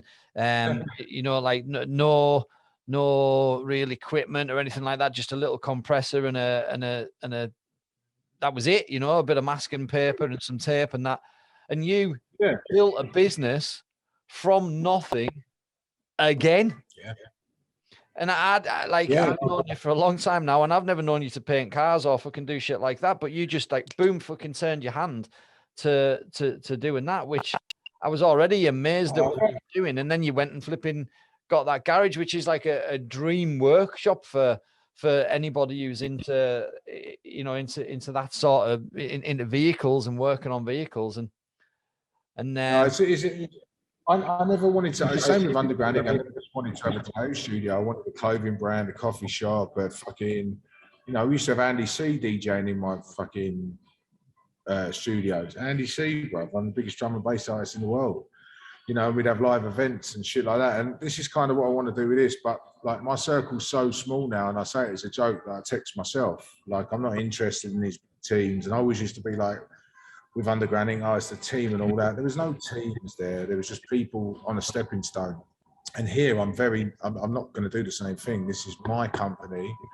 Yeah, you're not part of it. You never will be part of it. Raptor Customrs is all mine. And I will choose my team very, very carefully. And I will test them strategically. And if you fuck up, you're gone. Yeah. Because my tattoo studios, I always needed people to help run them. Yeah, I needed tattoos. Yeah, because you couldn't tattoo. Whereas this, you can make the fucking bread and butter. You can bring it in. If you've got a restaurant and you're a chef, chef don't turn up, you can cook the food for 1 or 2 days, take the pressure off, and you can carry on running your business. But tattooing, if you ain't got 8 artists in the studio that are fully booked and none of them turn up for some reason, you're fucked. You've got to give all them deposits back. You know what it's like. But here, and for the last 4 months, you look at my Instagram, every single car you see that left here, I've done. Yeah, and I'll carry on doing it until I find the people that I want in this team. And, you know, a good friend of mine, Steve Carter, says to me, I love Steve, he's wicked, he's going through a hard time in him, and he's the bollocks, I love him to bits. And he's got cancer and stuff. But he said to me one day, you can't spray properly. And I went, right, okay. And I went down and best spray shop, and I went in and I walked in, I said, how much to teach me to spray cars? And he told me a price. I won't say how much it was. I went, there you go, boom. And in 2 weeks I was spraying cars. Done. Clear coat, paint. I'm still learning how to do candy colors and all that, and I'll get there. I'm just starting a powder coating room as well here. You know, and I'm building my own little empire again that I can control. No one can take this away from me, and no one ever will. And when I decide to let it go or sell it and exit, there's a lot of people, they start a business, there's an in and an exit to it, and they don't know that. They just start a business and they think, I'll build this business until it's worth whatever it's worth, and I'll sell it on with my database, and I'll start another one or start something else. Because I just can. And it's just, I don't think staying in the same thing for the rest of your life is just, that's not life. That's just living the same day for 40 years and calling it a life. And you're not, do you know what I mean? Like you're like the mad scientist, bro. You're fucking always up to something. Building killer bees one day, getting a powder coating the next, putting opals in them, fucking building supercars, drift cars, this, that. And that's why we get on, because you don't give a fuck. I know when people, you know, we do take it to heart a little bit when people are a little bit chastising to us, but we're just so in our own zone, it don't matter. I think you're the same anyway. Yeah, I think that like for me and for you as well, we do what makes us happy, and whatever that is, we just do it. We don't let people say, "Oh, you can't do that." We're like, you know, we just go and do it. And a lot of people are not doing they're doing the exact opposite. They're doing the things that fucking make them miserable, and they just keep on doing it because they think that there's nothing else, that they can't do what they want to do for some reason because somebody said, "Oh, you can't do that," or whatever. Yeah, that's the best thing anyone ever says to me. If someone says to me, "You can't do that," I never say anything back. I just say, "All right," and I just do it. It might not be that. Yeah, what's that saying? Something about revenge and beating them with success and that, you know. Best. Oh yeah. It's the best. All the people that have said stuff about me and all that, yeah, in this industry. Listen, I've mugged a couple of people off in this industry, yeah, and I still owe a couple of them money, and they'll never get it because they went below the belt and they said things they shouldn't have said, and I've got the money here to pay them, and they'll never get it, yeah, because I ain't giving it to you. And even if I see you in the street, we're going to throw down, we're going to have it proper, yeah. And the reason is because you went below the belt, and a lot of it was when my dad died. They waited. People took shots when I was at my lowest, bro. Yeah. You know, I went for a real hard time, and they were, it was like fucking a Gatling gun, tick, tick, tick, tick, tick, tick, and they were all trying to say. Speaking of shots and guns, what was that crack with Emilio and? Oh, it's so funny, yeah. Any studio I've had, I always said to Emilio, come on, we'll go over, we'll have a laugh. So bearing in mind as well, we're in London as well, and you can confirm this with Elmo, yeah, right? So I had a stowaway in the back of the car, Brazilian, right? And he didn't have a passport to get back into Dublin. This is the maddest story, yeah? My pal went, listen, get him back to Dublin. I said, all right, I will. Some of the shit I've done, yeah? So we've got him in the back of the car, right? And we get fucking pulled by the old Bill. We come off the ferry, and I've got a little bit of thing and all that, yeah? And we come in. And we got pulled, and it's just a fucking, in Dublin, they don't fuck around because of all the RAR and that, yeah? And they've got full semi-automatic weapons, fucking whatever machine guns, the lot, yeah? And I've driven down the wrong road, where the trams are. When Emilio listens to this, if he listens to it, he'll be laughing now when I say this. We've driven down, he's gone, fucking, says no entry. And so I've fucking ripped the handbrake up, I've spun round, and we've driven back, and I went, oh, there's a roadblock. We can't turn around now. They fucking seen us. So I've fucking pulled up. And she pulled up, opened the window. She went, what are you doing? So I'm eating an ice cream. So I'm driving a car. What do you think I'm doing? She went, where are you going? I said, I'm going to my tattoo studio. She went, where's that then? I said, Underground Ink. On fucking, what's the name of the fucking, anyway, wherever it was. And she went, have you got anything in the car you're not supposed to have? I said, yeah. Just a really bad personality. I said, but other than that, no. And I said, you should come to our shop. I said, we've got barbers there. Come and get your hair done for free. Come and get a tattoo. Chill out. We've got a coffee shop in there. You can come and have a coffee or whatever. I don't think we had the coffee shop by then. I don't even think we started it. We nearly did. I got a chance to this bird. I was making them laugh. Yeah, I was having a right laugh with them. Bearing in mind, there's some geezer like that with a gun right in my head, yeah? Emilio's got another one his side. They've got that. We've got thing on us, yeah, because we're going to have a party. And fucking hell, mate, I tell you what. They went, go on. I went, what? They said, go on your way. And I thought, and I've got a fucking geezer in the back. I ain't got a passport to get into public. And they've got a bit of thing on me. And I thought, leave it out. We got back. We were just standing there like, how the fuck did we just get away with that, man? It's the maddest story. And we got back to Dublin. I think Emilio missed 2 of his clients because we just went out and partied in the Temple Bar and all that. We just fucking had a right laugh. A lot of the times, I never wanted artists to come and tattoo. I just wanted them to come and have a good time. I wanted to show them a good time. That's all I ever wanted to do. Underground Ink, I just wanted to show everyone that this was a place you could relax in, and everyone turned it into something it weren't, and it got too serious. And it's the best thing I ever did, get rid of it all, Rich, to be honest with you. And you go through the same thing with Immortal, you know, with some of the artists you've had and all that. And I won't name names, but you've been through it all, and I feel for you. I do. I feel for you massively because I've been through it, and I go, you know, and I see you going through it sometimes, and I just think, fucking hell, man, you'd be much better just in the studio, Megan doing her thing, you doing yours, and fucking whatever. But you choose to do what you do, and much respect for that, because you never veer off. You carry on doing the same thing. But we get to a point in life where we've got to say to ourselves, like, does this work? Is it making me happy? If not, then let's change the path. And that's exactly what I did. And I came out of the tattoo industry and started this. I've never been happier. Honestly, I've not. You could have never planned it either, could you? Like everything that we spoke about today, like you just couldn't. You couldn't. And this is only a tip of the iceberg, mate. You know a lot of the other stuff, yeah. Fuck me, you know a lot of it, yeah. This is just us having a chat about minuscule things that have happened, but yeah, it's all part. Life's just a journey. Do you know what I mean? It's all about. It's not what you can't take it to the grave with you. So it's what you leave behind that counts. And if I've helped a few people along the way and it's helped their life, and even if they don't admit it, and they can say, well, you know, in their head he did help me, then that's good enough for me. Yeah, you know, same. Pay it forward. So, what about the future then? Obviously, you've spoke about, like, you know, there's going to be a time where you move on from there. Right now, I don't think you've got any other plans, have you? It's really all about what you're doing now. Yeah, this will be turned into, so Raptor King Customs will be an all-in-one stop shop for what. You know, audio, electrician, you'd be able to come here, get your subwoofers put in, you get your wheels powder coated, car sprayed. I'm talking to someone next week about doing all the fabrics on cars. So it's going to be kind of like a West Coast Customs. I'm so excited about what you're doing because it's what I used to do before I was in the tattoo industry. I was building flat cars, and I was building custom cars 15 years ago, and yeah, it's just like I'm watching you do it. You've got this like quite a deep element of not jealousy. No, I wish I was there with you. Yeah, but you can't.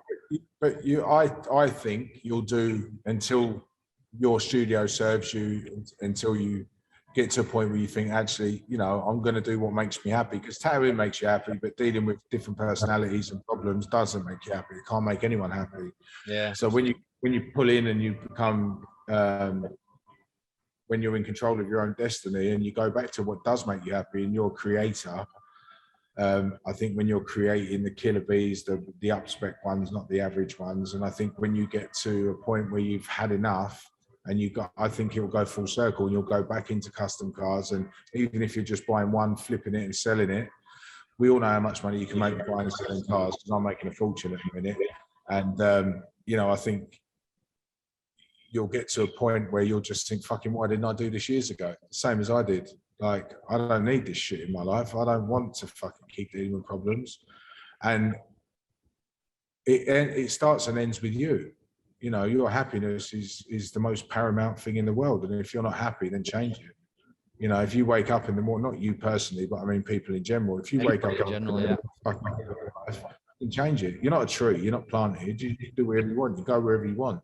And I always say that, and I've said it from day one, your passport is the best book you'll ever own, because you can fucking take it anywhere, and you can be the most philosophical, is that the word? You can be the person that, you get all these fucking people to put up these memes and like fucking of lions. A lion doesn't worry about the fucking shit. One, lions can't talk, and sheep can't fucking talk to lions, and there's no sheep around lions because they're in the fucking Serengeti and sheep are in Wales, so shut up. Yeah, but if you take kind of all of the information people are giving you and you take it on board, and then you move into something better in life, whether people agree with it or not, and you're genuinely happy, then fucking who is anyone else to say you shouldn't do it? If, he failed, yeah, maybe I did fail, but I'm happy in myself now. And Bali was a big thing for that for me. I lost my ego. And then when I done DMT the other day, it was fucking hell, Rich, man. That was the bollocks. They called that the ego death, and it fucking stripped me for it. Like, I've never experienced anything like it. It really did take me to a parallel universe, and just fucking my pineal gland opened up, and I went into a whole different way of thinking. And then I opened this place. I'd done that, and then opened this, because I just knew it. I just knew it was the right thing to do. I could have gone and opened another tattoo studio or done whatever, and I didn't. What will make you happy? And doing cars up was making me exceptionally happy. And the only reason I'm a little bit tired at the minute is because I've got so much on, but it genuinely makes me happy inside, giving the keys back to a customer and watching the smile on their face and them leave, and obviously the money going in the bank. And I'm just really enjoying life. And I never got that with undergrounding. One, because I was self-medicating, trying to make everyone happy, and it just didn't work. But now I'm making myself happy every day through hard work and just keep going. And I think everyone should do. Campbell once said, follow your bliss and doors will open where there were only walls.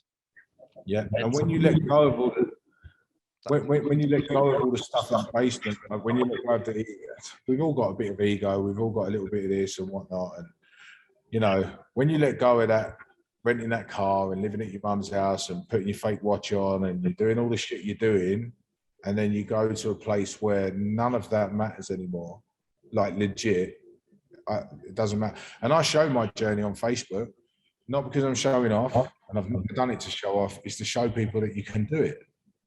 You can come from nothing and become everything if you feel it here and you see it there with your eyes. If you can touch it and you can feel it and you can see it, you can do it. And anyone that thinks that's wrong is completely, it's just manifestation, like The Secret with you and all the other stuff. If you can see it, you can do it.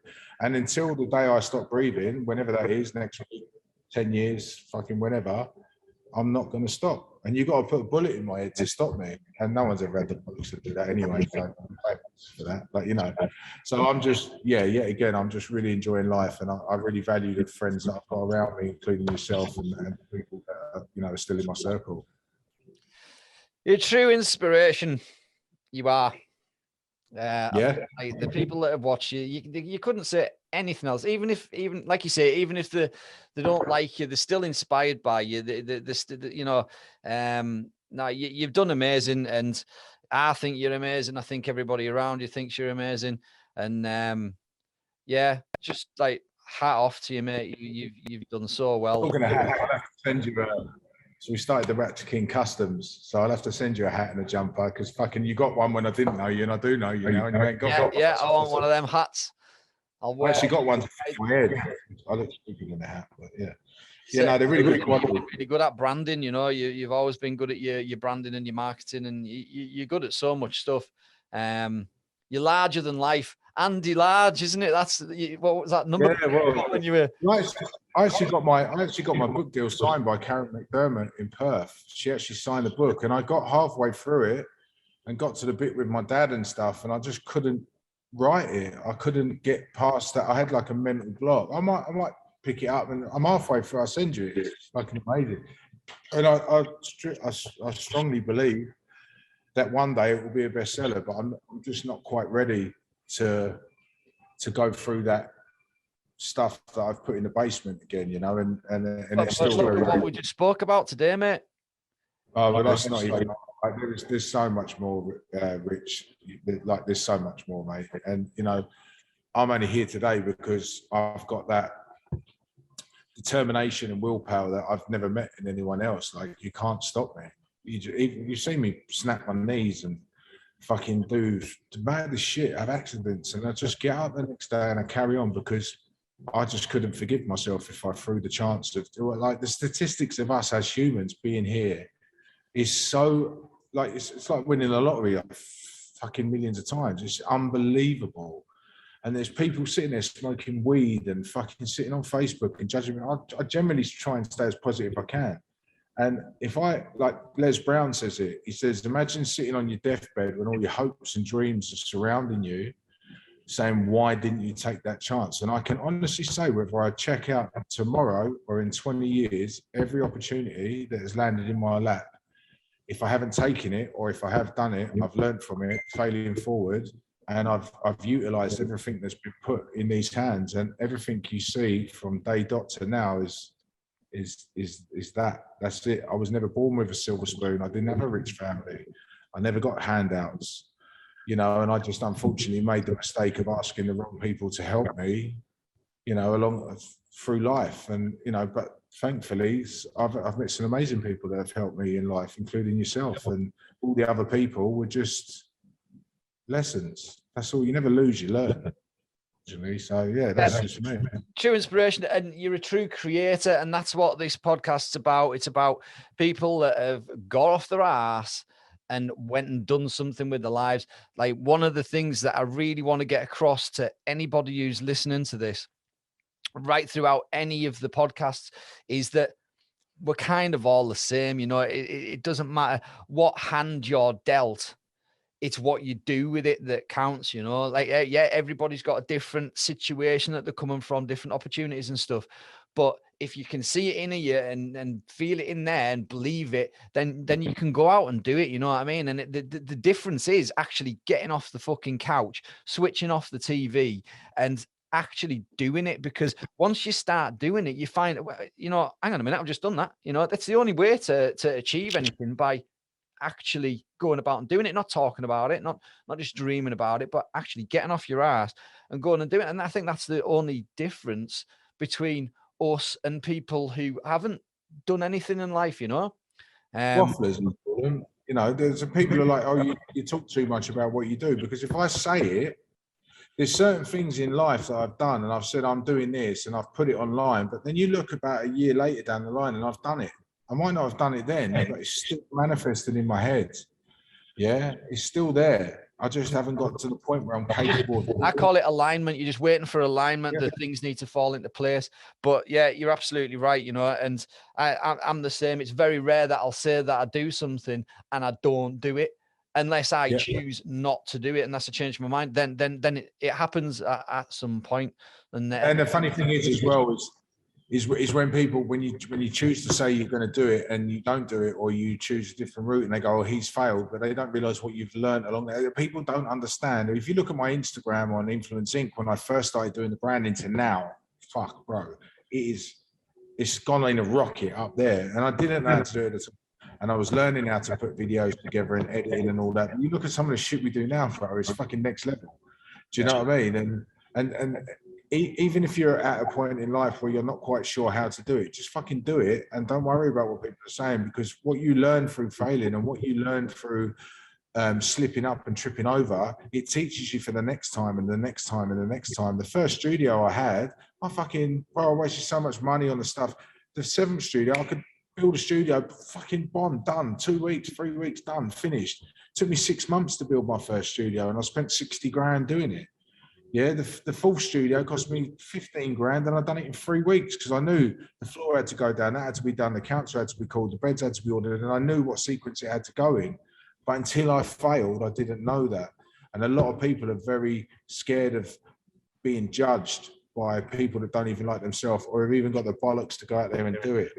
So if you're watching and you do take anything from this podcast, and I've really enjoyed this podcast like massively, because we haven't had a proper chit chat for ages. Chit chat, that's a mobile phone company as well, but that's another podcast. But I've really enjoyed sort of connecting with you again. And while you're sitting drinking your coffee, I'm drinking beer, because I'm not drinking beer in the morning. It's, what time is it there for you? In a Killer Bee cup. Killer Bee cup, yeah. Well, Killer Bee mug, and I've met a few mugs through Killer Bee, but you're not one of them. So there you go. But yeah, I'm having a Peroni because it's fucking 9 o'clock at night and I've been working my cockles off all day. So, well, I think there's a couple of things we like to finish on, like with some words of wisdom. But to be honest with you, you've spat a load out already. I think there's been so much that people can take from this. We don't need to. What would be your top tip? I think you just kind of mentioned it. Really, we were talking about kind of getting up. But do you have something that would be? Yeah, I always say, and it's one of my favourite sayings, and I live by it, is be very aware of people who don't clap when you win. And if you've got friends not supporting you on your journey, and they can be the closest people, it lies with jealousy, because if you've got 2 bottles of Peroni that come from the same place and that Peroni does better, I know they're just bottles, but if you come from the same estate and you grow and you're driving around in a Bentley, or you've got a business and that person sits there and thinks, why has he got that?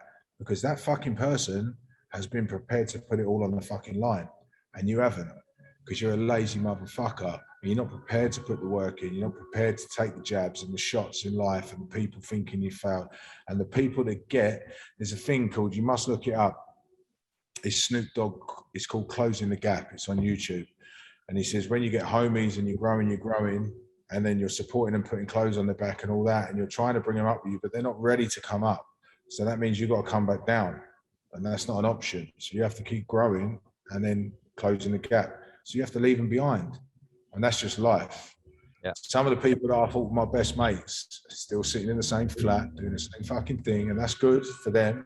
For me, I'm not going to be around you because I'm not taking inspiration from you. And I don't want to sit in a flat smoking weed and talking shit. Yeah, when I get to 70, I bought my first boat the other day. Did you see that? Yeah, what about that, bro?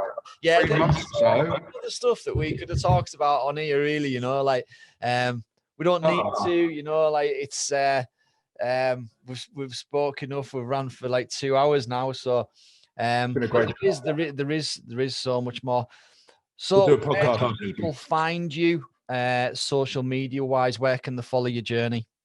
Oh, well, generally I'd rather they didn't. I'm pretty happy in Australia doing my thing, and I'm not going to make any money from anyone in England following me, or no one's going to get any cars done by me. So I wish you all well. You're going to share this out, you're going to put this out as well. So people in Australia are going to be watching this as well. I've got a lot of friends in Australia through the Opal industry and everything. So, I've got quite a lot of friends in Australia. So people are going to see this over there. So where can you get Raptor King Customs? So you go on Insta, Raptor King Customs. There's only one. You get the website, raptorkingcustoms.com.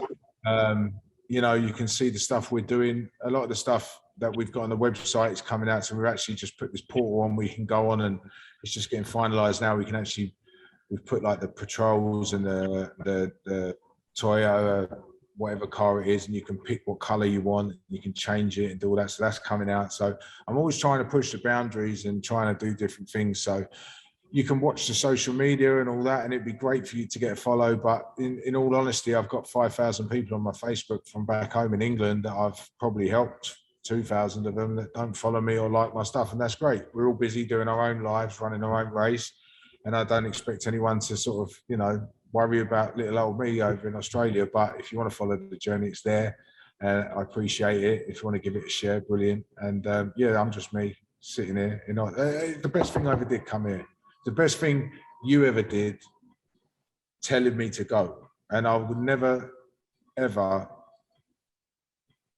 be able to express how thankful I am for that in the kind of manly way, you know what I mean? Like, I'd pick you up now and give you a bear hug and you'd fucking be 4 foot off the floor. But, you know, you can't, as a man, you can't express emotions sometimes, and you can't express how difficult things are. But I was at my lowest of low and you never left my side.